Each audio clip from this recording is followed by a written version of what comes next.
Café e política no Morning Show desta segunda-feira, semana decisiva para o nosso país, semana em que a gente pode esperar de tudo, né, Bissansão? Nessa guerra de palavras que a campanha eleitoral vem se tornando, infelizmente, as pessoas têm que ter um senso crítico muito apurado, muita fake news, muito mando e desmando, muito também medo de falar o que acha, porque a gente está vendo aí certas decisões rápidas do STF com punições exemplares, então a população fica meio aí perdida, mas é uma semana que todos devem estar muito atentos. Atentos ao que já foi realizado, porque ambos já estiveram no governo. Então, quais os resultados? Uma coisa é um candidato que nunca participou do governo e outro é aquele que já governou. Então, quais os resultados que ambos trouxeram? Fazer uma avaliação e principalmente dos pensamentos, né, da ideologia, quais os caminhos que eles estão, o que mais é compatível com o que a pessoa pensa, né? Com a família, com a fé, com a moral, enfim, com o que é certo, com o que é correto, com o que é de Deus. Muito bem, o senhor disse muito bem. O resultado, porque a gente tem dois, um que está no atual governo e outro que teve 2 mandatos. E fala, não, o Brasil vai voltar a sorrir, o Brasil vai voltar a comer picanha, o Brasil vai voltar a ser feliz, mas nós também não podemos omitir que o Brasil sofreu o maior esquema de corrupção do mundo pós esse governo também. E não tem como falar, não, mas naquele tempo a gente era feliz, sim, mas naquele tempo a gente estava sendo vítima do maior roubo da história do mundo. Isso é algo que as pessoas, às vezes, ficam meio que perdidas, porque tentam desconstruir o crime. Não, houve um crime, houve um esquema de corrupção, houve consequências que até hoje o país paga por elas. Houve sérios problemas em consequência. Então, as pessoas não podem só, naquela época eu comia carne. Também naquela época o frigorífico brasileiro se tornou o maior do mundo. A gente nem sabe a que preço que essa carne chegava à população, né, Bispo? É verdade. Então, as pessoas precisam buscar a origem das informações, para que não se deixem levar por fake news, né? Porque, como o senhor mencionou instantes atrás, são muitas notícias. E quais são as verdadeiras e quais são as falsas? Então, quer dizer, buscar meios de comunicação, buscar pessoas sérias, ver em diversas fontes, né? E para que não seja enganada, não seja lubriada, não seja passado para trás. Para que possa realmente tomar atitude que a consciência dela esteja pura e limpa diante de Deus, principalmente aquele que é cristão, né?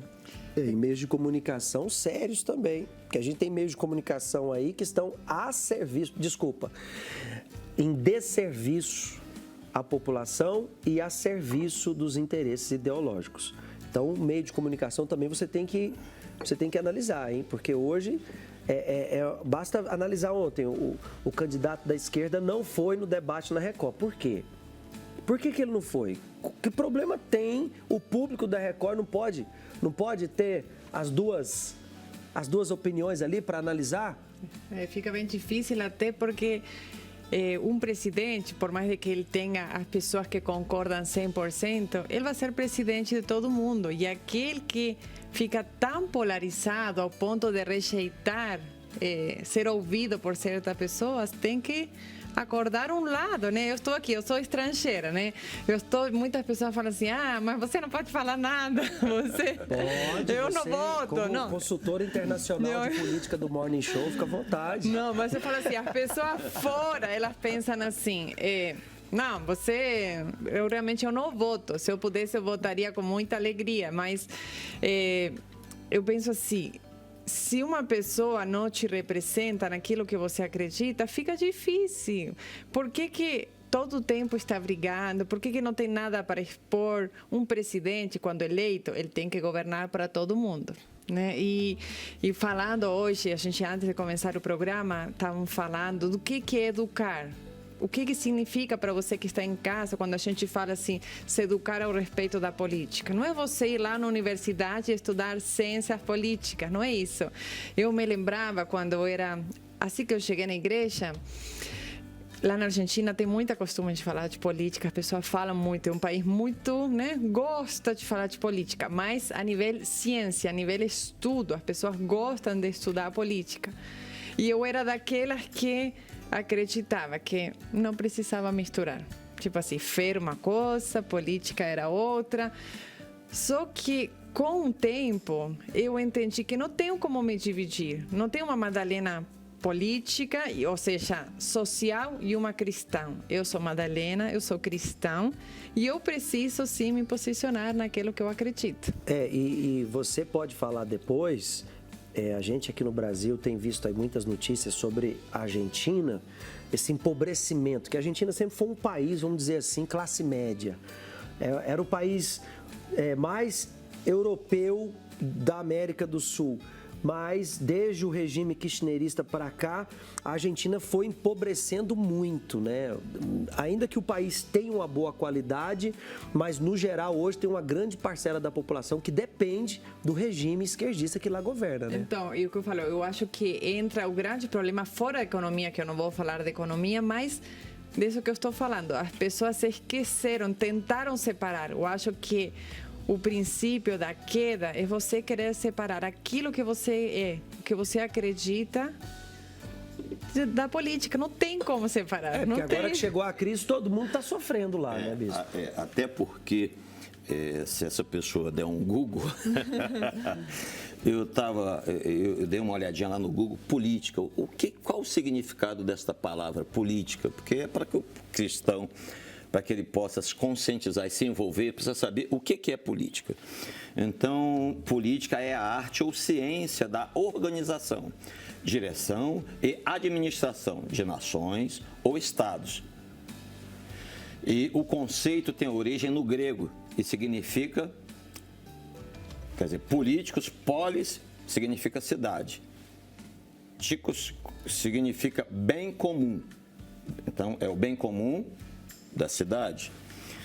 Então, se eu quero bem comum para a minha cidade, se eu quero uma coisa organizada, se eu quero uma boa administração, e ainda diz respeito ao espaço público, quer dizer, que todos nós utilizamos, e também ao bem dos cidadãos e da sua administração. Se nós, como cristãos, formos analisar lá em Gênesis, no capítulo 1, no versículo 26, onde Deus nos fez a sua imagem e semelhança, e quando Deus criou tudo, Ele criou os céus e a terra, havia trevas sobre o abismo, como todos nós conhecemos, e Ele foi, então, organizando. Ele foi organizando, criando de uma maneira que nós, e depois criou o homem, para que o homem viesse a viver bem, mas Ele já deixou tudo organizado, tudo prontinho, criou todas as coisas. E depois diz para o homem, multiplicai, frutificai e dominai, quer dizer, administra, comanda, mas tem que ser uma coisa organizada. Então, a política tem exatamente esse objetivo, esse propósito. E falando, veja que lá em 1 Reis, no capítulo 17, Deus explica como deve ser a eleição de um rei. Então, ele dá, como deve ser. Um rei tem que ser assim, tem que ser assim, tem que ser dessa maneira. Isso está onde? No texto sagrado, está na Bíblia. Então, a pessoa que é cristã, ela precisa compreender, avaliar o texto sagrado, para que dentro do texto sagrado, evidentemente, venha tomar as suas decisões, como a senhora, a Maggie estava falando aqui ainda agora, instantes atrás, que ela como cristã, então, quer dizer, o cristão, se ele conhece o texto, se ele conhece a Bíblia, se ele conhece a palavra, se ele tem entendimento e compreensão da fé, fé inteligente, fé consciente, fé que vai trazer resultados, então ela tem conhecimento disso, ela tem conhecimento de José, que foi governador, e que Deus usou a ele para abençoar o povo de Israel, usou ele para administrar, para governar, para refletir a imagem, a glória, a grandeza e o poder de Deus para aquela nação e para todos nós, e está registrado isso como tantos outros casos, A gente vê na palavra de Deus também que o povo rejeitou a Deus e quis um rei sobre eles. Então, quando as pessoas entendem que um presidente, um governador, um prefeito, ele tem a chave da cidade, quer dizer, ele tem o poder sobre todos os que residem ali, todos que moram ali, você tem que pensar muito bem a quem você vai confiar. Porque se você hoje sai nas ruas de São Paulo, você tem medo de ser roubado a qualquer momento. A gente viu um sequestro aqui semana passada na Brasilândia, assustador. Assustador. Então o estado de São Paulo, hoje, ele tem problemas seríssimos. Ele tem problemas gravíssimos de segurança pública. A cidade de São Paulo tem problemas gravíssimos de excesso de usuários de drogas, excesso de moradores de rua. E a gente tem que parar e analisar por que tanta gente foi parar na rua. Não é empobrecimento somente. É a falta de Deus. As pessoas têm a família destruída, casamento destruído. As pessoas têm depressão, vão para o vício. Elas não é só construir abrigos para morador de rua. A gente precisa resolver o problema na origem. Então as pessoas rejeitam a Deus e pensa que um homem vai resolver o problema que só Deus resolve. Então a palavra de Deus mostra governos, mostra líderes que quando eles eram de Deus, Israel prosperava. Quando eles eram infiéis a Deus, Israel até se tornava cativo. Por isso, você tem que analisar se cristão tem ou não tem que fazer a sua voz valer. Temos até o caso de Saul, que foi Deus que falou para Samuel ungir Saul. Amanhã, essas horas mais ou menos, está lá em 1 Samuel no capítulo 9, amanhã, essas horas mais ou menos, virá um homem a ti, unge ele rei. Foi Deus que orientou a quem Samuel deveria ungir. E quando Saul foi ungido, e realmente isso que o senhor falou, a nação começou a prosperar, mas quando ele se rebelou, quando ele foi rebelde, quando ele foi desobediente, quando ele desagradou a Deus, então Deus falou para Samuel, não, vai lá agora e unge um homem na casa de Jessé. Nem Samuel sabia que homem era esse. O senhor sabe muito bem, quem é cristão conhece essa história. E Samuel foi lá para ungir um, Deus falou, não é esse, o outro não é esse, enfim. Então foi Deus que deu aquela direção. Então quando nós seguimos a orientação, a direção de Deus, então realmente a nação prospera, a nação sobressai, tem sucesso, porque Deus ilumina a mente daquela pessoa. E para isso nós precisamos ouvir propostas. Nós tínhamos falado inicialmente que ontem na Record, infelizmente o candidato faltou, e não foi a primeira vez, já havia faltado no SBT também. Então, quer dizer, medo de quê? Receio de quê? Se realmente tem propostas para o país, se tem proposta para as pessoas, se tem proposta para a vida, para os cristãos. Fala-se de uma carta aos cristãos. Mas por que então que ele não se apresenta? Num canal que ele sabe que grande parte do público é cristão. É isso que é perigoso. O Entre Linhas fez uma matéria falando sobre a falta de respeito sobre os templos religiosos. Assista com atenção. Nunca foi tão claro identificar as propostas da esquerda para o país. Com discursos que se contradizem o tempo todo, fica evidente o desrespeito com que o eleitorado, mais especificamente os cristãos, têm sido tratados por sua campanha. Porque as igrejas têm que cuidar da fé e da espiritualidade das pessoas e não cuidar de candidatura. O deputado André Janones, por exemplo, tem sido apontado como um dos principais cabos eleitorais de Lula e disseminador de fake news nas redes sociais para angariar votos para a esquerda. Muitas de suas publicações nas redes sociais foram excluídas por se tratarem de conteúdo inverídico. Inclusive, o parlamentar gravou, sem qualquer autorização, um vídeo com fake news na esplanada do Templo de Salomão, atacando o presidente Jair Bolsonaro. O cenário escolhido para o conteúdo não foi em vão, pois tentava ligar a Universal à maçonaria e insinuar um suposto pacto do diabo do presidente Jair Bolsonaro. Mais uma vez, tentando enganar o eleitor e demonstrando seu desrespeito pelo templo religioso. Já em Goianinha, município que fica a 60 quilômetros de Natal, capital do estado do Rio Grande do Norte, as portas de um templo da Universal amanheceram assim, com fezes na entrada. Na noite anterior, uma reunião precisou ser interrompida em razão de uma carreata promovida pelo Partido dos Trabalhadores na região. De acordo com testemunhas, o vandalismo teria sido praticado por participantes da carreata que trouxeram as fezes em uma camisa e jogaram na porta. Para o bispo André Cageu, responsável pelo trabalho da Universal no Rio Grande do Norte, o ataque pode ter sido motivado por intolerância religiosa. Como se estivesse sendo colocado na porta da minha casa. na porta da casa das milhares e milhares de pessoas que frequentam a Igreja Universal, porque a igreja é uma segunda casa, onde as pessoas vão para orar, para derramar suas lágrimas diante das lutas que elas têm travado, para receber orientações, auxílios sociais. Isso é algo muito triste. Então, realmente as pessoas elas ficam sentidas, abaladas. Para o advogado da Universal, o ato de vandalismo desrespeitou o sentimento dos fiéis. Fica caracterizado que os infratores queriam menosprezar um objeto de culto religioso, como é o caso do templo, né? Então, no nosso entender, houve ali uma violação ao sentimento religioso, que é justamente o que protege essa tutela penal. Ali na fachada da igreja é um fato típico de vilipêndio, que é o previsto no artigo 208 do Código Penal, que diz justamente vilipendiar ato ou objeto de culto religioso. Então, a partir do momento que foi feito isso contra um templo, né, religioso, ao nosso ver, configurou esse crime que prevê pena de 3 meses a 1 ano de detenção. Nesta semana, uma igreja católica em São Mateus do Sul, no Paraná, foi vítima de uma invasão. No local, muitos artigos religiosos foram destruídos, deixando os fiéis abalados.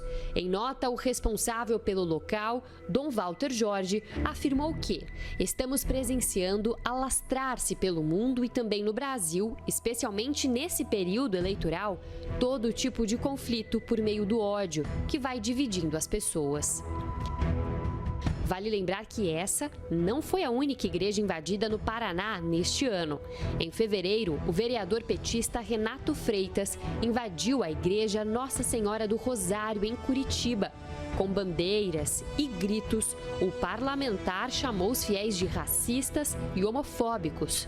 O vereador chegou a ser cassado 2 vezes, mas recebeu apoio do ministro Luiz Roberto Barroso, do Supremo Tribunal Federal, que restabeleceu seu cargo e ainda manteve sua candidatura para deputado estadual. Essas foram algumas das situações mais emblemáticas desse ano. Mas é preciso lembrar que atos de desrespeito não são pontuais, mas recorrentes e ofensivos. Em 2021, por exemplo, uma igreja adventista em Alvorada da Amazônia, distrito de Novo Progresso, no estado do Pará, foi alvo de vandalismo. A igreja foi invadida de madrugada por vândalos que picharam nas paredes palavras de baixo calão, símbolos nazistas e satanistas, além de mensagens de ofensas aos cristãos. O ato foi interpretado como intolerância religiosa. E ainda mais recente, nesta última sexta-feira, um homem atirou contra uma igreja em Fortaleza, no Ceará. O ato de violência aconteceu pouco antes de o local receber um evento que contou com a presença da primeira-dama, Michele Bolsonaro, e da ex-ministra Damares Alves. O homem de 22 anos, que portava um revólver calibre 38 e seria um vigilante, foi detido, prestou depoimento e liberado após pagamento de fiança. Nas redes sociais, Michele Bolsonaro afirmou: "Esse é o lado que prega o amor, a tolerância e pacificação. O meliante desrespeitou a instituição religiosa, colocando a integridade das pessoas que estavam próximas à igreja em risco. Estamos bem, graças a Deus." De acordo com a polícia, ninguém ficou ferido. Esses casos mostram que o temor que a igreja e os cristãos estão tendo com a esquerda não é em vão ou infundado. Enquanto na teoria o respeito é defendido, na prática há uma série de ações que não condizem com o que foi falado. E fica difícil você dizer eu sou cristão e sou de esquerda. É impossível, não tem como. O bispo Renato bate muito nessa tecla, porque ou você não entende nada de esquerda ou você não entende nada de ser cristão. E às vezes a gente vê aqui até no Facebook as pessoas dizendo mas a Record se posiciona, tem o seu candidato que tem tantos escândalos. Olha, pode falar de tudo que se quiser, mas a gente não viu uma denúncia de roubo e acusação direta contra o atual presidente também, né? A gente tem que analisar os fatos. Não tem denúncia de criminoso, não tem denúncia de que falou demais. Ninguém é perfeito. A gente não está aqui defendendo A ou B, a gente defende a nossa fé. e a gente também tem que ser consciente disso. Mas crimes, fatos, se houvesse, já estava preso. É verdade. Nós temos que ter pessoas que resguardem a nossa fé, a família, como é o exemplo de José de Arimateia, né? José de Arimateia cuidou do corpo do nosso Senhor e Salvador Jesus Cristo, né? Um senador, né? Então, nós realmente precisamos de pessoas que tenham os olhos voltados para a família, para a fé, para os bons costumes, para o que é correto, para o que é certo. Inclusive, lá em Coríntios 12, 27 e 28, quando fala dos membros do corpo do nosso Senhor e Salvador Jesus Cristo, onde ele é o cabeça, e num dos membros é o governo. Lá está escrito governo. Então, nós temos uns como apóstolos, outros para mestres, outros, enfim, e para governo. Assim como nós temos os membros do nosso corpo, cada qual com a sua função, os olhos para enxergar, falar, gesticular, tocar, trabalhar, enfim, as pernas para andar, assim também. Por exemplo, nós estamos aqui, estamos aparecendo, mas por detrás tem lá o câmara, tem o produtor, tem a maquiagem, tem o pessoal que prepara o café, quer dizer, tem toda uma infraestrutura por detrás disso daí, né? Por detrás dos bastidores. Da mesma forma também, para o cristão, você que está do outro lado, você compreender, você chega na igreja, ou num templo religioso de uma forma geral, e ali está o pastor, está o padre, seja lá que está ali realizando a oração, o culto, a missa, enfim, mas vamos falar a nível de Igreja Universal, que é o nosso caso, o pastor está ali, mas para ele estar despreocupado, tem alguém que vê a questão da locação do imóvel que ele mora, do carro que ele utiliza, enfim, o pastor tem que estar com a cabeça dele tranquila, para ele poder levar as pessoas a ter entendimento da eternidade, da salvação da alma, levar as pessoas a ter a fé que vai mudar a situação na casa dela, na família, a libertação das drogas, dos vícios, uma transformação total e completa de vida. E para que a igreja esteja com as portas abertas, há uma legislação. E quem cria essa legislação, ou quem neutraliza ela, são exatamente na política.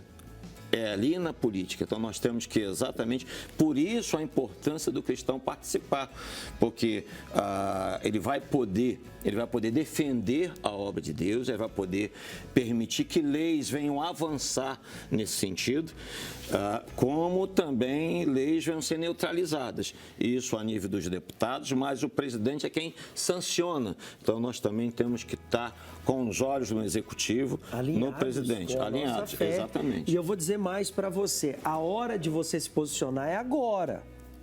Não adianta depois você reclamar de atos, de decisões, porque o único momento em que você e eu, como cidadãos, podemos nos posicionar são nas urnas. É na hora de usar o dedo. E nesse 30/10/2022, você tem que se posicionar. É agora que a gente se posiciona. Não é depois reclamando, eu não sou a favor. Isso aí fica parecendo conversa de comadre. Aí fica conversa de porta de casa, aquelas conversinhas de, você viu o que o governo fez? Não, você viu o que você fez quando você permitiu que alguém que afronta diretamente a sua fé, a sua família, a sua pátria, porque nós vimos durante esse processo eleitoral que até usar a bandeira do Brasil se tornou um problema. Nós vimos durante esse processo eleitoral que você se posicionar, você pode ser censurado, bloqueado. Então, você tem que se posicionar agora. Você que pensa, não vou votar porque assim eu vou protestar. Você vai pagar a conta igual todo mundo, é como aqui nessa mesa. Pode que você não coma nada, mas você vai pagar a conta igual todo mundo, vai. Então, eu queria falar, olha o perigo, né, daquela pessoa que fala assim, eu acho que os mais, eu vou falar com polêmica talvez, mas o mais perigoso é aqueles que são neutros, porque quem escolheu até a esquerda, tá bom, ela acha pelo menos que está defendendo alguma coisa, mas aqueles que se omitem, aqueles que pensam eu estou caladinho, eu fico nessa conversa que dois estão brigando, aquela pessoa que fica quietinha, que não se posiciona, esse é realmente um perigo. E uma das coisas mais preocupantes realmente é essa questão de, eu sou cristão, então não vou me envolver. E a gente tem visto isso, né, aí infelizmente muito ainda implantado na mente do brasileiro, que porque eu sou cristã, eu não me envolvo com política, ou eu não escolho segundo a minha fé também, não envolvo a minha fé na questão da política. Todo mundo tem um grupo da família, né? Eu tenho e lá um tio meu falou assim, olha, esse negócio de que vocês ficam envolvendo fé, ficam envolvendo aí a religião com a política, isso não tem nada a ver. Aonde na Bíblia está escrito? E aí a gente foi lá, né? Nós, cristãos da família, fomos lá e colocamos para ele, explicamos, olha, tá assim, como o senhor citou aí, né? José de Arimateia, nós temos José do Egito, nós temos Daniel, nós temos tantos personagens ali, tantas pessoas na Bíblia, que a Bíblia nos ensina a importância de nós unirmos, sim, a questão da nossa fé com a política. Tem tudo a ver, sim. E, infelizmente, o Brasil, aí por sua maioridade, é cristã, mas não vota segundo a sua fé. Deise, as pessoas se omitem até passar com elas o pior.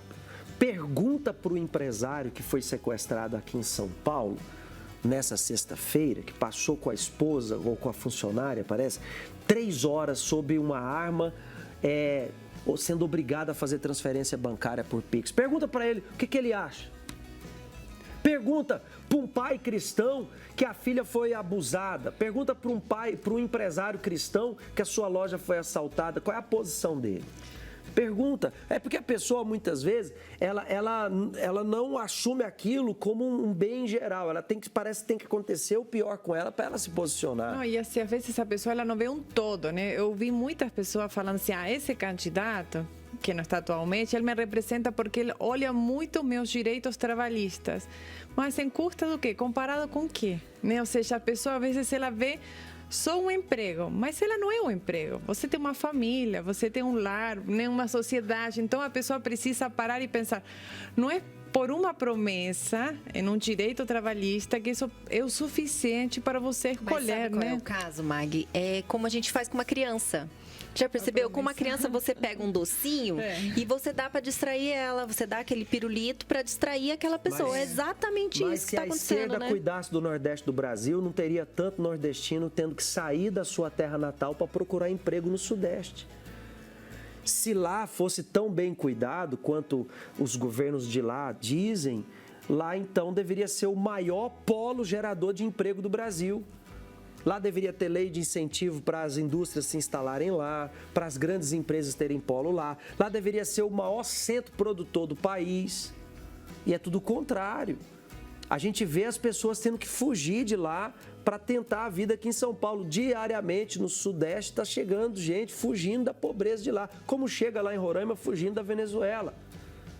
Pacaraima passa cerca de 500 pessoas todos os dias entrando no Brasil, fugindo do regime totalitário. É isso que a gente quer? Um regime totalitário? Um regime que você não pode já nem pensar contra? Porque o que a gente viu durante essa semana foi ações de censura severas. Nós temos 2 minutinhos para você assistir e tomar sua própria conclusão. Preste atenção. Como é o caso da liberdade. Como dizer que há defesa da liberdade quando um projeto de lei conta com um texto que pode ser interpretado como uma forma de impedir os cristãos de evangelizar em locais públicos e privados? Quando há o propósito declarado de regulamentar a mídia e até mesmo a internet. Será que os programas religiosos seriam aprovados por essa regulação? Considerando o fato de que já existem movimentos a fim de restringir a presença dos pastores na TV e do trabalho da igreja na mídia, é muito provável que sejam censurados. Aliás, censura é o que mais tem sido visto nesse período de campanha eleitoral. De 86 denúncias de fake news recebidas pelo Tribunal Superior Eleitoral, até o início de outubro, 62 são do Partido dos Trabalhadores. reportagens jornalísticas têm sido barradas por serem consideradas como propaganda negativa. O Tribunal Superior Eleitoral, inclusive, determinou a suspensão de uma propaganda de Jair Bolsonaro que trata o ex-presidente Lula como ladrão. A decisão considerou o adjetivo ofensivo, além de descumprir a regra constitucional que prevê que qualquer brasileiro é inocente enquanto não houver sentença penal condenatória. Por outro lado, Lula recebeu o direito de chamar o candidato conservador de genocida pelo TSE. Segundo a ministra que avaliou o caso, as declarações estariam dentro do limite de expressão. Diante de tudo isso, fica clara a necessidade de estar envolvido com o processo eleitoral e não deixar de expressar o seu voto. Serão poucos minutos investidos que refletirão ao longo dos próximos 4 anos.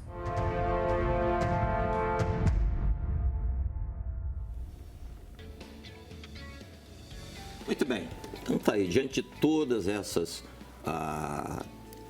informações que nós transmitimos aqui, que são verdadeiras. Então é bom que a senhora, o senhor, você cristão, venha tomar uma posição diante disso tudo e diante, evidentemente, do texto sagrado, evidentemente, diante da sua consciência, diante de Deus. Não se esqueça. Não se esqueça, lembre-se do seu filho, da sua filha, da sua família, do seu neto, da sua neta, do seu sobrinho, da sua sobrinha, das crianças, da família, da economia, da fé, do cristianismo. Lembre-se disso antes de tomar uma atitude. Eu estou muito feliz nesse mês 10, sabia? Esse mês está... Porque eu faço aniversário no mês 10. Minha filha casou no mês 10. Então, tá vendo? A gente tá... Quem não quer tirar uma nota 10? Eu estudo e quero tirar nota 10. O 10 é o máximo, né? O ápice da conquista. A gente tem isso muito claro. Faço aniversário hoje, hein? Hoje é aniversário do senhor? Então já era. Mês 10. Mês 10. Mês 10. E o importante é que esse ano, de 22, olha... Está muito bom. Graças a Deus está excelente. É isso que a gente quer para o nosso país, o melhor, o máximo. Então que você se prepare para nesse domingo, você se posicionar. Não fique omisso, não. Não fique, vou protestar, não vou votar. Não, nós tivemos aí uma grande taxa de abstenção e isso não pode voltar a acontecer. Vamos mudar a realidade do nosso país. Bispo, Deus abençoe o senhor. Obrigado por ter vindo nesse dia especial do senhor. Muito obrigado.